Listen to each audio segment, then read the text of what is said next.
Welcome back to the Dark Razor Chronicles streamcast. I'm your host and author, Mike Carmel, and this is Season 3, Episode 1. With each season, the stream runs deeper, and tonight we follow it into unfamiliar waters. The voices remain the same, but the telling shifts, woven in a way that brings us closer to the heart of the tale. Cullen and Sharael confront a power older than legend, while Krista and Dan discover an oath that will bind their futures. So gather close, the path ahead is darker, sharper, and it begins now.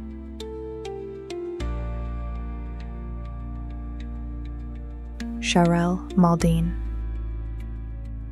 I just knew it. The sky makes it obvious. 2 sets of stars and moons. Even the sun shines twice, yet it's still this eerie, dark day. Yes, this is Sansa, the First Inferno. But how did we get here? Cullen keeps asking questions. I tried to explain the cataclysm, the sunder, all to explain this. The garden is the hub of a trinary plane. The center, between 8 heavens and the 8 hells. I don't know if he believes me. Wolves howl as I press forward, certain that Sansa's people would know the White Circle, certain they would help us. At the threshold of a broken village, we found her, or rather, she found us. An old woman, bent with years, but speaking in a voice that slithered into the bones. A siren of sorts, I think, her words breaking my mind with torment. I tried to cast magic, to bind her with the circle's authority, but pain stole my tongue. Cullen Evan. Something metallic flashes above the woman's head. Ouch. Did the cat just hit her with something? The old woman snarls up at the creature. It glares back, eyes bulging. Is she muttering at it? I see. After all these years. How interesting. She steps closer. I grip the razor tighter, but something in her gaze warns me not to be foolish. Sharael curses under her breath. The woman stops a stride away. Don't let her touch you, Cullen. She will take your life. The words jolt me. I try to step back. Shit. The house is behind me. You won't need your magic, and you won't need your sword. She studies us, head tilting slightly. I see. I think you were right. I'm not sure who she is talking to, Stay back. but it's already too late. She moves faster than I expect. She has my wrist manacled in her icy grip and Sharael by the throat. I thrash, trying to break free, but she holds like winter iron. A chill seeps through my skin, numbing me, draining me. My limbs grow heavy, exhaustion crushing. I just need to lie down, to sleep. The old woman cackles. Another flash of metal, a thunk. The flat of a blade strikes the old woman's skull. She glares up at the creature on her shoulder. It glares back. Don't fight her, Cullen. Sharael sounds drained, slurring even. She only needs to wish us dead. And so it would be. Ouch. Another thunk, a flash of blade. The cat strikes her again. I don't see how it holds the knife. The old woman's glare locks onto me. I struggle to stay standing as exhaustion pulls at me. My eyes close unbidden. Then, relief. The weight lifts. My body steadies. She's stepped back. The woman spreads her arms as if to encompass us, glancing warily toward the woods. As it is. I wish only to speak with you. Into the house, and we will have words. The door creaks open. She walks inside. I remain frozen, heart hammering. The unnatural exhaustion, the longing, all of it, vanished with her departure. Through the doorway, the house looks like little more than a hovel. The old woman is already seated at a table of rough gray planks, resting on sagging brown floorboards. She sits at the head of the table in an intricately carved armchair. Brown cushions, noble quality, stolen from some long-dead lord, I'd wager. The table is small, rectangular, with 3 additional simple chairs set around it. A fire crackles in a stone hearth, the only source of light, casting long shadows that crawl across the bare walls. There's only the door behind us, no windows, no other way out. Come, sit with me, and we will talk. Sharael stands beside me, trembling. She knows more about this woman than she's said. What choice do we have? She's already proven she can overpower us. I glance at Sharael with concern, sliding the razor back into its sheath. Carefully, I place a hand on her back, feeling a jolt of nerves at the contact. I try to urge her forward, but she doesn't budge. Sharael. My voice is soft, but she flinches, her body shaking harder now. She's frozen, trapped in fear. I try again, whispering. Come on, Sharael. We'll speak with her, figure out what's going on, and then get out of here, yeah? Something in my words breaks through. She glances at me, realizing what she's showing. The fear, the vulnerability. She straightens, brushing my hand away, and steps forward. The floorboards creak ominously beneath her feet. Sit. The old woman says, gesturing to the chairs. I slip my pack off, placing it by the door. Close it, will you? I pull the creaking door shut, the sound too loud in the quiet. Sharael watches me before reluctantly shrugging off her pack and taking the seat opposite the woman. I sit last between them, putting my back to the fire. I edge my chair a little closer to Sharael, leaving a full meter between the old woman and me. The firelight flickers, and I realize the woman doesn't look as old as before. Wrinkles smooth, gray hair darkens, her skin tightens beneath the glow. I watch, transfixed, as she sheds decades. Already she looks middle-aged, her face radiant in the warm light.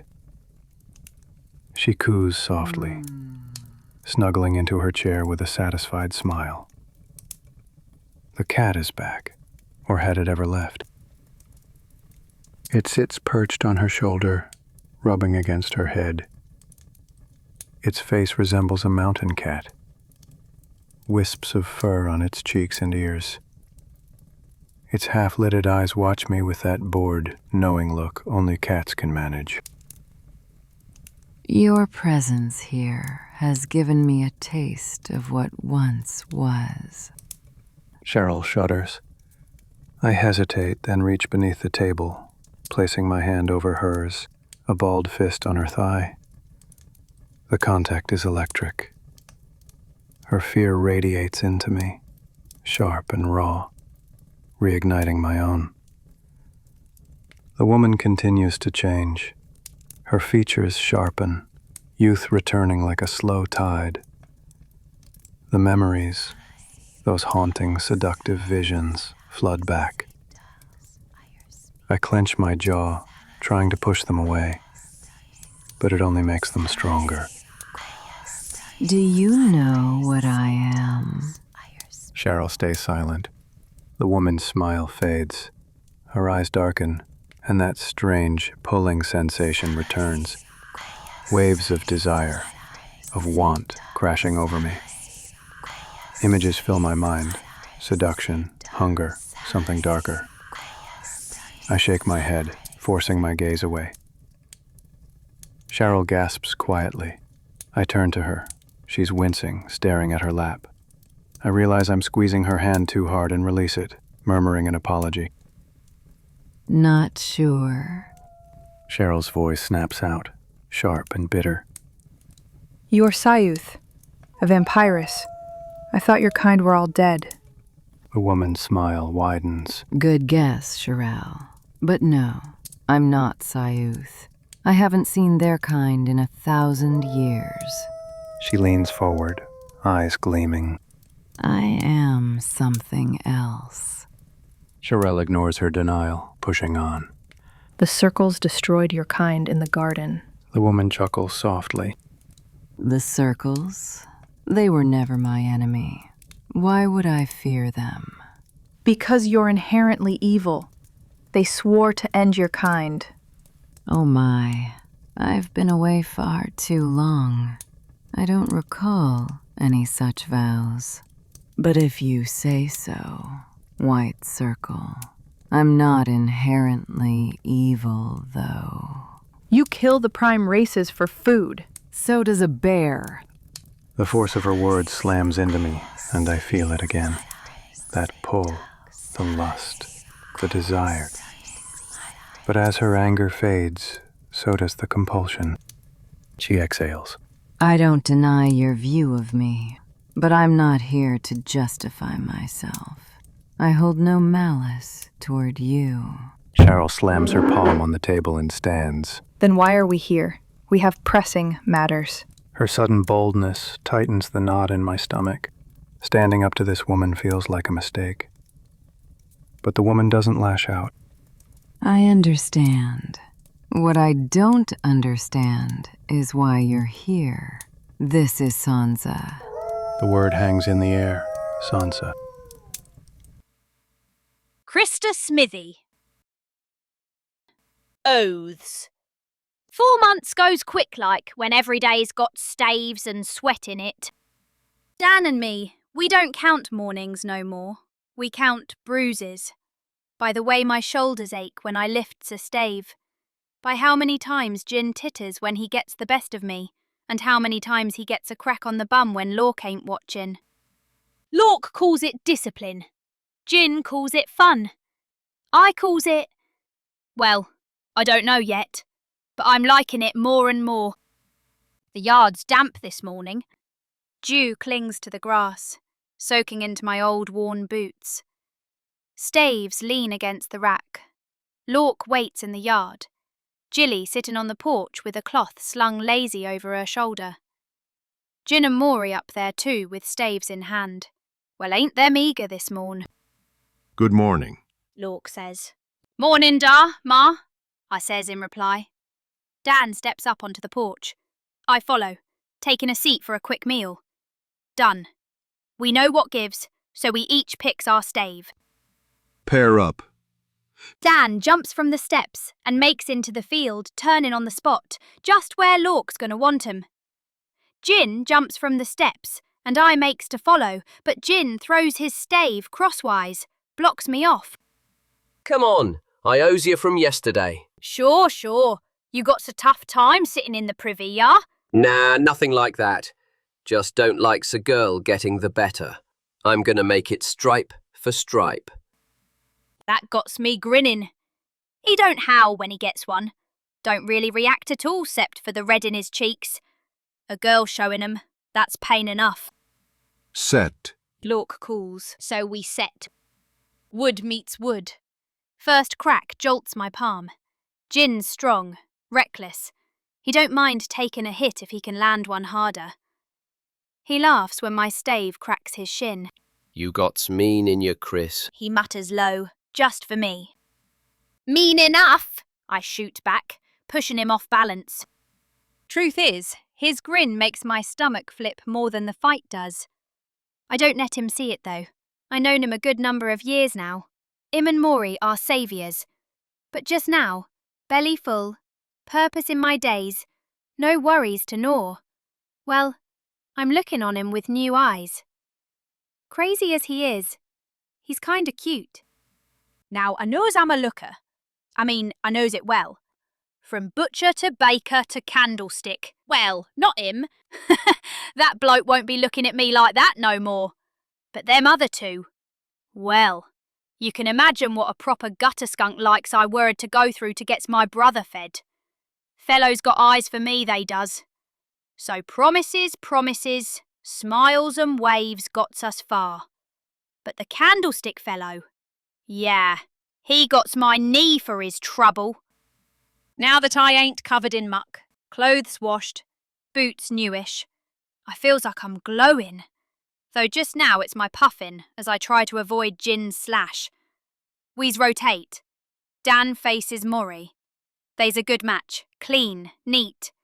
Dan counts every step, keeps lines square. Maury copies but adds a little stumble now and then, like he ain't sure which of his left feet works best. He laughs through all of it, and Dan lets him. Lork walks among us, tapping with his stave when our feet wander. After drills, sweat-soaked, Jilly brings cups of water. She watches me a moment as I drink. You keep your eyes too high. Don't watch a man's grin. Watch his feet. I'm feeling the hot in my neck, my cheeks as I nods and mumble, "Yes, Ma." Jin smirks. He knows what she means. Lunch is bread and boiled eggs. We sits on the porch, the four of us, laughing at Maury trying to peel his. Jilly pretends not to laugh, though her mouth twitches. Then Jin leans close while the others still yucking it up. His shoulder brushes mine, not by accident. You fights like you mean it. I swallow quick like. Gotta mean it. Gotta trade stripe for stripe, yeah? And I really does, 'cause even though he don't offer no sign it stings, I still sees it in his eyes. Drills are done. Lork gots us carrying wood, stacking it neat. Jin is set to cut in the grass along one side of the field. When we's all done, Jin and Maury calls it a night and head towards town. I expect Lork to send us off to the shed like always, but instead, he calls me and Dan back to the porch, telling us to sit. The sun's dropping low, making his face half shadow. Jilly's standing in the doorway, arms crossed, looking at us like she's weighing whether we're ready for what's coming. You two know why you're here? I blink. Terms, work, food, training. That's surface. We gave terms true enough.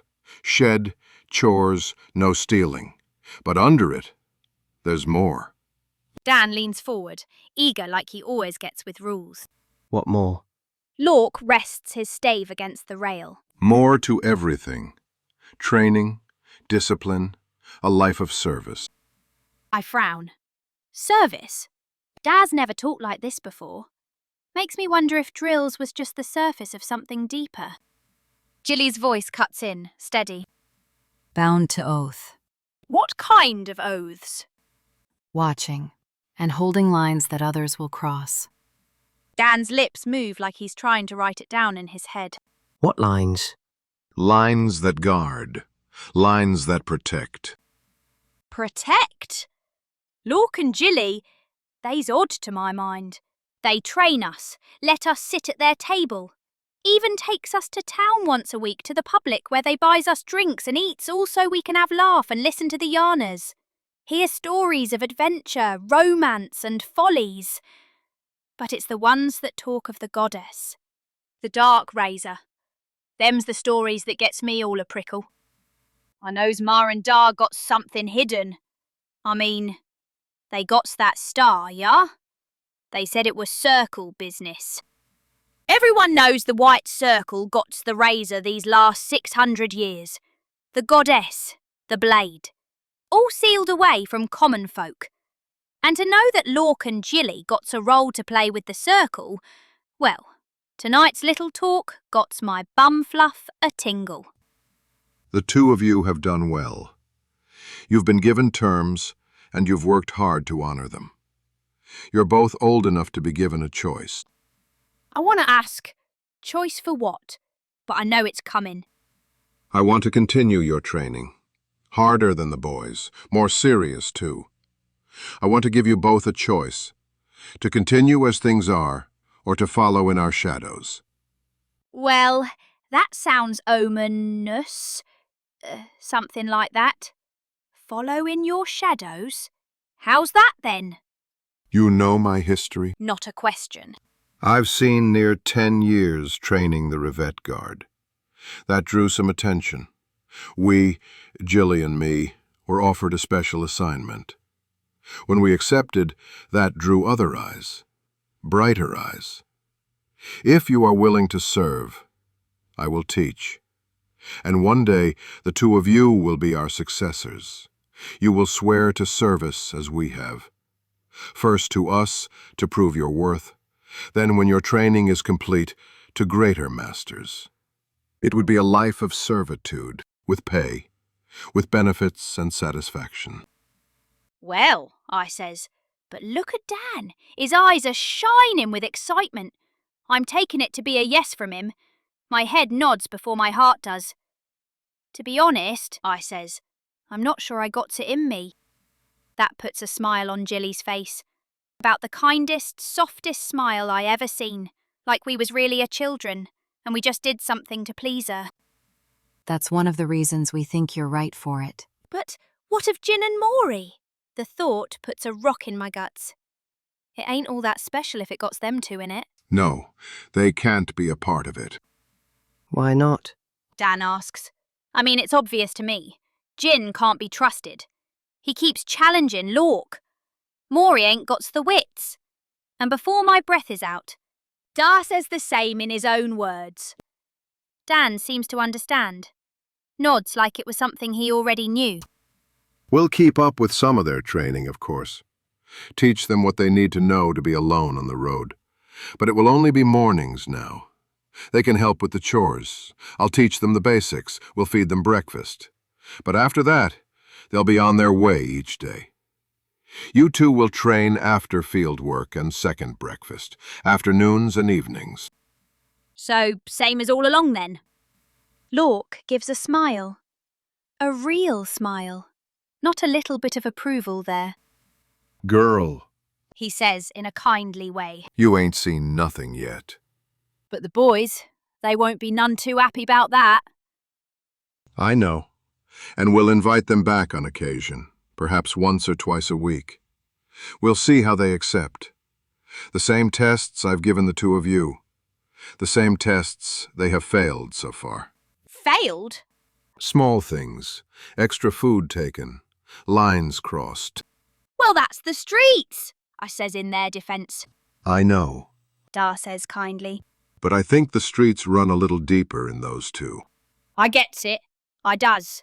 From the moment they tooks us in, we been trying, knowing a good thing when we finds it. We sits around the table with beer, and Lork tells us a tale of the goddess trapped within a blade. I loves these stories. The Dark Razor and the goddess Ariel. Dan nodding like he believes every word. We sit with that a long while, drink beer, even play a game of wolves and hunters. Crickets start their song. No more is spoken about it. Finally, the last of my beer gone, Jilly sets a hand on my shoulder, light as cloth. I'm thinking it's more than a signal to git for the night. I'm thinking it's more about a daughter, of someone to be proud of. I gives her a real smile back, 'cause for me, it's feeling like a mum I ain't had for a long time. Dan and me goes out to our shed. I got so many things I want to say, but it's me who's leading him. It's me who he looks up to, so I keeps it to myself. You believe 'em? Stories of the Razor? I shrug, trying to sound more sure than I feel. Dunno, got to sleep. But it could be, yeah? Sure, yeah. Dan starts snoring, but I'm still thinking. They gots oaths. They gots that star they says is White Circle business. I mean, could they be one of the oath sworn? Cullen, Avon. The word hangs in the air. Sansa. The First Inferno. The confirmation we dreaded, Our business is our own. she says, then mutters under her breath something like, "How did we get here?" You don't know. You came through the thinning. She leans back, exasperated. Are you an imbecile? A heavy silence follows. Then her expression shifts. She leans forward again. Dagger came through the thinning before it was known. She gestures to the creature on her shoulder. And many others. I don't blame them for their mistake. This is the nature of a thinning. But you... Are you telling me that you, Sharael of the White Circle, wandered through a thinning unwittingly? So, you are as trapped here as I. Sharael stiffens. Trapped? We can't take the same way back. The woman shakes her head. No, Sharael of the White Circle. There is no way back through the thinning you came. So, where are you going next? Sharael ignores the question. You live here then? So close to La Rose? Like a fisher of men, just waiting for the unsuspecting to wander into your net.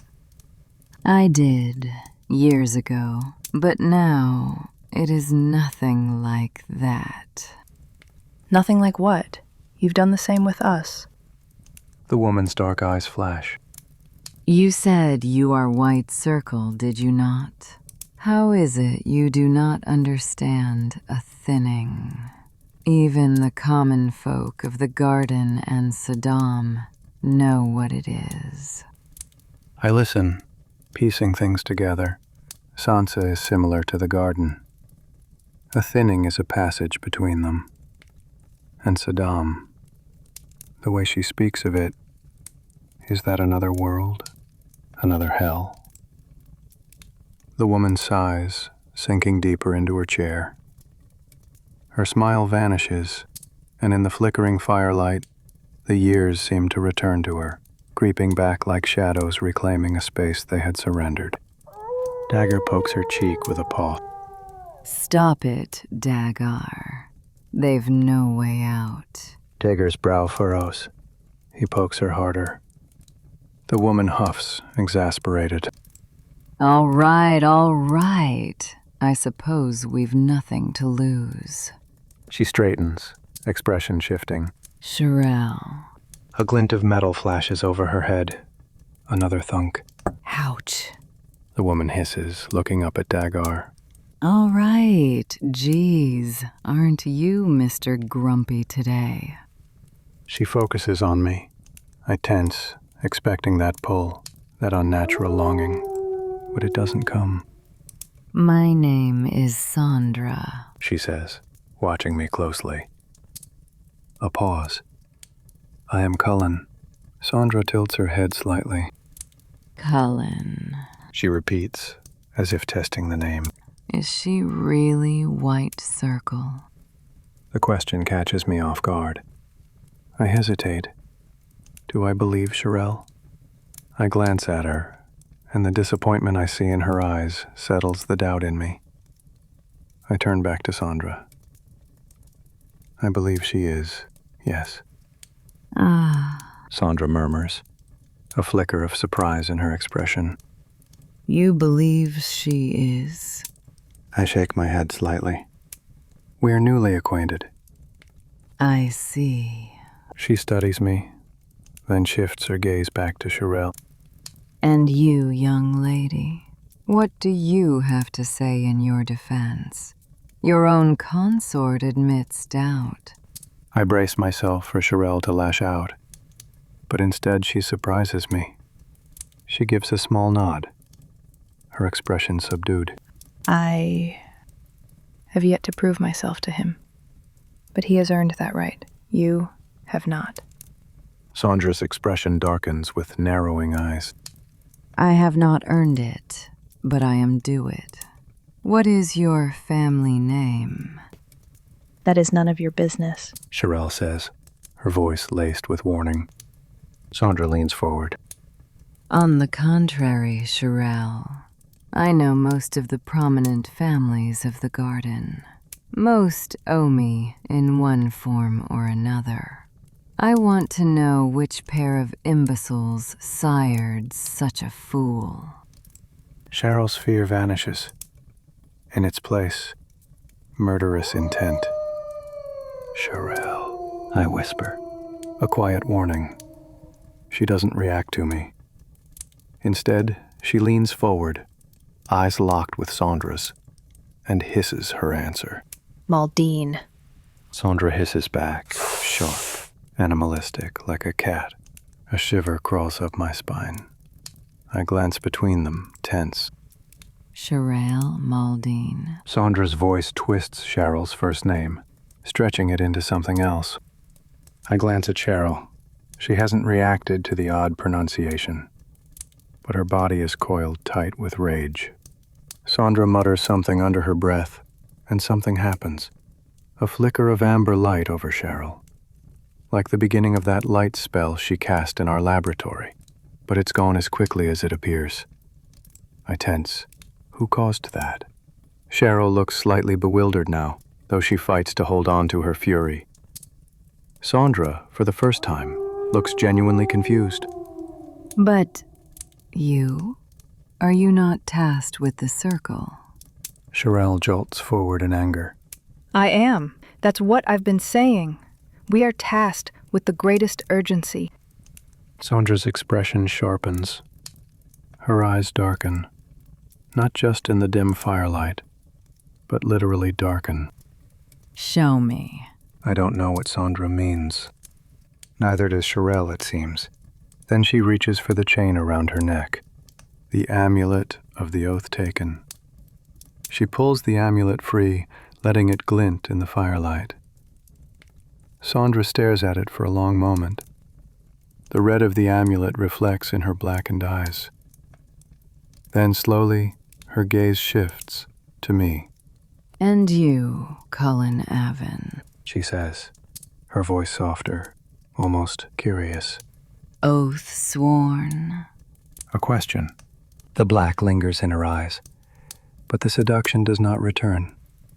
I pull at my chain, unwrapping the handkerchief from my amulet.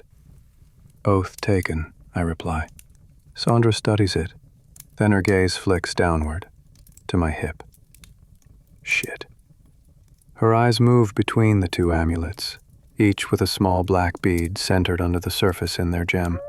Does Sandra know the significance? She leans back, exhaling through her nose. So it is true then. Her gaze returns to Sharael. You are Sharael Maldine, tasked by the circle. Though I thought you'd be older. She looks at me. And you, Cullen Avon, oath taken. A long pause as she looks back at Cheryl. Now, let us be on our way. Sandra laughs, a sharp, bitter sound. And what good would that do you? If you had the power to leave, wouldn't you already be gone? Cheryl's anger falters. I see it in the way her shoulders sag, the flash of doubt creeping in. You're probably the first two to come through that thinning with any real chance of leaving this place. Oh? Some of the heat in her voice is cooled. Yes, I believe you have the means. And I have the way. And how is that? Sandra raises a brow. Do you mean, how do I believe you have the means? Or how do you escape? I'll tell you how to get out. And all I ask is a favor. What kind of favor? I ask, unable to hide the mistrust in my voice. Sandra's smile widens. First, I'll tell you everything you need to know. I'll keep nothing from you. Then, after that, you'll decide if you can grant my request.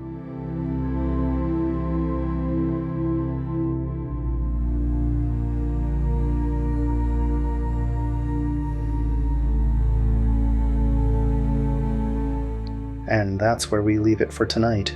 I'm Mike Carmel, your host and author. Thank you for listening to the Dark Razor Chronicles Streamcast, Episode 1 of Season 3, The Siren's Grip. This saga is the work of more than 40 years, with roughly 400 episodes planned. I'm a one-man show, and I hope you're enjoying both the journey and this new format. Your comments and feedback are always welcome. You can help the story reach new ears by leaving a review. For more of the Dark Razor Chronicles, visit mikecarmel.ca. That's mikecarmel.ca. And that's where we leave it for tonight. I'm Mike Carmel, your host and author. Thank you for listening to the Dark Razor Chronicles Streamcast, Episode 1 of Season 3, The Siren's Grip.